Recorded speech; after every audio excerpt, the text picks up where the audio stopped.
Eric is in Mississippi. Hello, Eric. Hello, how are you? Excellent. You got a fish story or a question? First, I'd like to state that there are a lot of questions lining up on the Pond Boss Forum relative to your guest tonight, and I'm glad they're on. My question is, how does feeding and aeration result in an increase in production from a pond? Well, let me take the feeding part, and then maybe I'll pass it on to someone for aeration. The feeding part is, if you look at the mechanics, the nutrition or the biology of a pond, almost always the first limiting resource is food. There's just literally not enough food in there to hold any more than, let's say, 300 to 400 pounds of fish in total. So with feeding, you're just directly inputting more energy, more nutrients into that food base.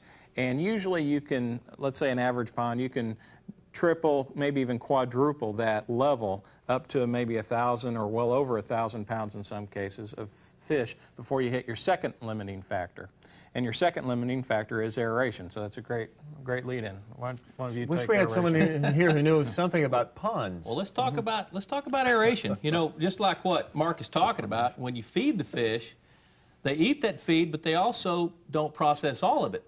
And that goes in the water. So the water needs to be cleansed. And one of the best ways to do that is to aerate it. For example, Ray's got a fabulous new device called the Lake Life Pump. The best way to aerate water is to move it.